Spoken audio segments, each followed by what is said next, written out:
we've reached agreement on all of the bills related to the government shutdown, and we have signed an agreement, the 5 of us, the 4 legislative leaders and myself, to define the terms of the special session, and as a result I've signed a proclamation that it will begin at 3 o'clock this afternoon.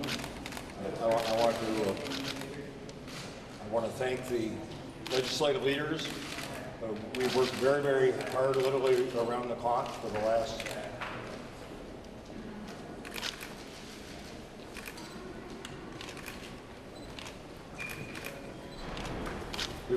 We've worked very hard together. We've worked literally around the clock for the last 4 days and nights, and once we reached the framework of the general agreement, we all agreed that we were going to do whatever we had to do as rapidly as we could, responsibly, so that we could get Minnesota back to work again and end the shutdown.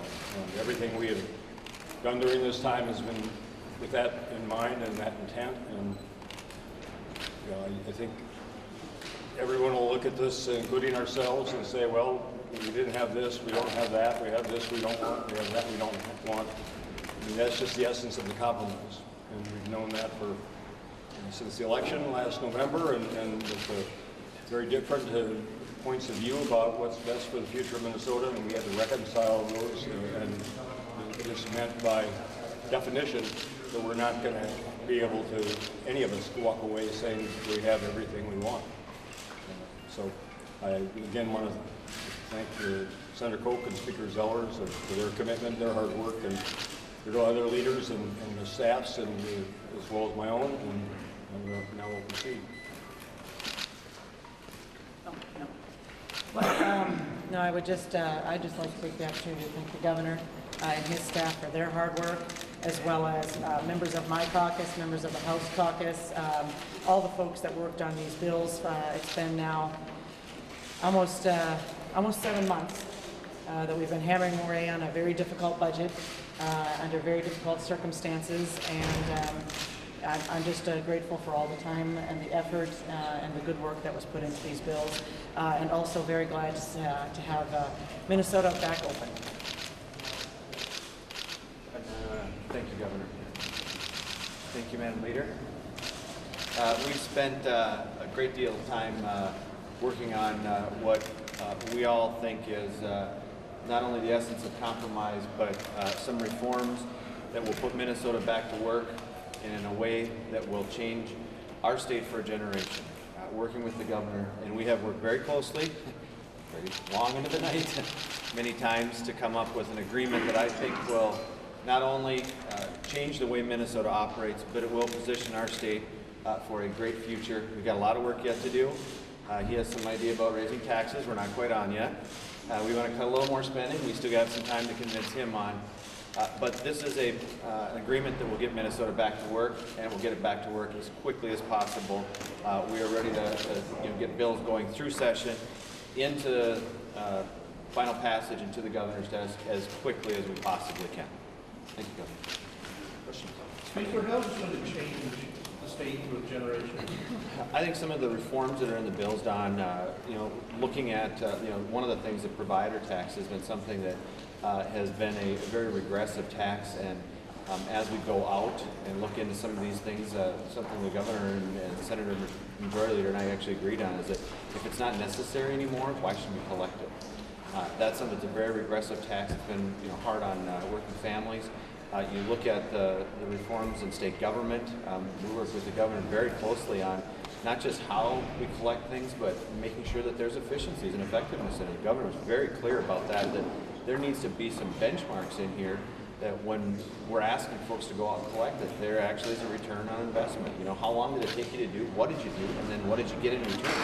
That was something we worked very collaboratively on, and actually teamed up on with Amy, our Senate Majority Leader. You can tell we've been together a long time, to make sure that not only the agencies, but the folks that we were tasking with this that would do their job and then come back and report to us.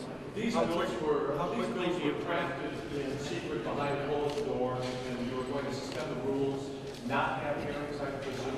Can you tell us why that is? Why the public should not be able to weigh in on these bills? Well, Well, I would flatly reject that these were done in secret. These are conference committee reports that we've worked on.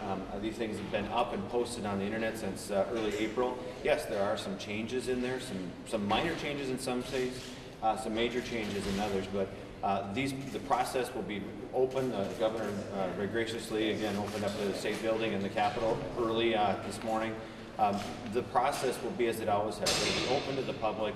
It will be, viewers will be able to watch on the internet. You'll be able to look at the bills online. Some of them have already been posted for 24 hours. So I reject it. It's a secret process. These are bills that have been up and posted, had committee hearings, have had a full vetting through the legislative process for a very long time. I just wanted that too. I would agree with the speaker. I mean, you know, once we reached the framework of the overall agreement Thursday afternoon, we all said we're going to get this done as swiftly as possible, responsibly, but for the benefit of getting Minnesotans back to work, getting state government operating again.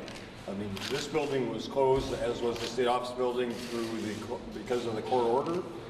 That was a decision that was not an emergency facility, and so that was the decision we worked to live with as part of the environment in which we had to make these decisions. So I think, as the other leaders have noted in our conversations, that it certainly did not restrict access either by the press or by a lot of people who were concerned about this legislation, because we've all heard from plenty of them during the last 4 days. And from my experience in 10 other legislative sessions, all from the executive branch, conference committees is where they get together, and a lot of it is just the members themselves discussing. What the speaker said, we started with the conference reports as the framework, and then basically it was more a matter of subtraction and very little addition. So almost everything that's in these bills has been vetted previously in hearings and through the process, and now the public will have just as much time to read the actual finished product as literally any of us. I mean, as soon as we get it, it's going to be posted. So the public will have the same opportunity that members and my staff and others will have. Mr. Speaker, did you open session today at 3 o'clock? Will you be inclined to just try to get this over and done with in one fell swoop and work through the night? Or what are your plans on the process? Yeah, absolutely. We'll start and move as quickly. Again, some of these bills have been posted online. Many of you had a chance to read them. As the public has, we will move as quickly as possible to not only get the bills in front of us, but pass them, and then I'll sign and send it to the President of the Senate, get it to the Governor's desk for signature. There's no amendments allowed, so you're just going to try to plow through the night and maybe be done by early tomorrow? Is that possible? Yeah, I mean, again, as quickly as we possibly can. Members of the House Representatives are known to commenting on the positives and negatives of bills, so they'll let them do that. But the amendments, we will have no amendments, so the process will only be as long as our folks need to pontificate. And I would say it's better to get people back to work than to talk about a bill. At what point does the shutdown actually end, do you hope? Again, as quickly as possible, as quickly as we can get the bills passed through the bodies and to the governor for signature. We'll work as quickly as possible. Governor, once the final bill is signed, is that when? I'm not a constitutional lawyer, but my understanding is that once I sign a bill, for example, on environment, natural resources, DNR and PCA, and technically at that instance begin to operate, because that money has then been legally appropriated. Actually, let me correct that. Secretary Ritchie has to sign it as well, but he came over today to sign the proclamation, so that won't take any time. All the bills are passed, the spending bills and the tax bill, sign them all as they come through, and at the conclusion of their session, when Minnesota will be officially lights on. Logistically, how long does it take to get workers back on the job? I mean, could it still be Friday or Monday before they're back? No, I think people are ready to come back, and now in anticipation tomorrow. I mean, it may not be everybody, all the computer systems and other things that are shut down may take a while to get up to speed, and there's going to be a backlog that people come back to work are going to have to work through to get caught up. But everybody's going to be working very hard, and state employees have been very supportive, but overwhelmingly they want to get back to work, and they're looking forward to getting back to work. Would you tell us some of the emotions going on right now with the three of you after the weariness of this last 21 days, where you are as a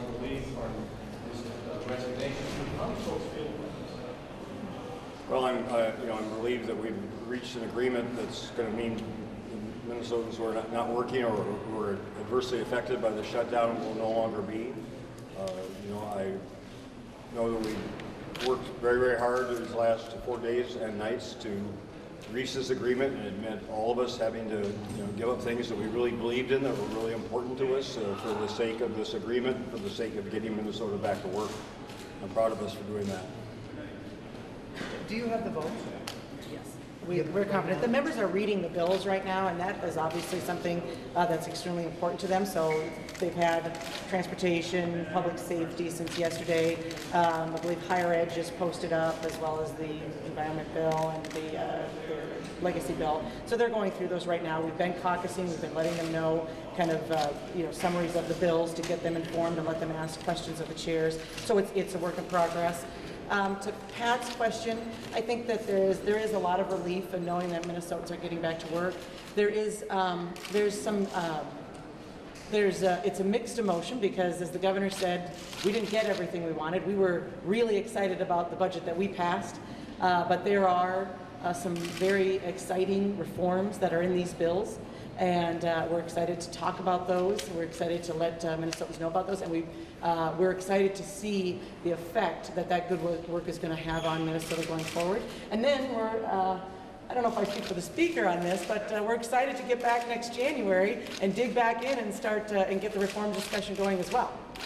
Maybe take a week off. Are most of your members here, or are they on their way, or how is that? We've been caucusing and meeting, and so they've been staying tight. Also, of course, they've been working on bills, pieces of the bills, so they're largely here. I'm not aware of anyone. So, yeah, no, I think most of them are here. Ready to go. Continue. I'm sorry. Would you like to keep going? No, good. How do you feel about the so-called social issues being removed of those reforms? Or your members? How do your members We've just spent the better part of 4 or 5 days back and forth, in and out, working on I think last night at 10 o'clock we were down to the last $1.28 million in one account. We're ready to be done, get the budget balanced, get a balanced budget out to the citizens, get Minnesota, as the governor said, let's get Minnesota back to work. Let's get them back on the job. That's our #1 priority. There'll be all kinds of time for you guys to Monday morning quarterback it for us, but our job right now, we've got an agreement, we've got some bills to pass, we've got a few more to print out, get to the public, and then we're going to get them to the governor for signature. Governor, will you oppose This is the last question, Tom. I haven't decided. It's not ready to be considered at this point, so I have to see if the negotiations proceed to a point where it can be, and what point in the year that is, and how long it would be until the legislature reconvenes in January.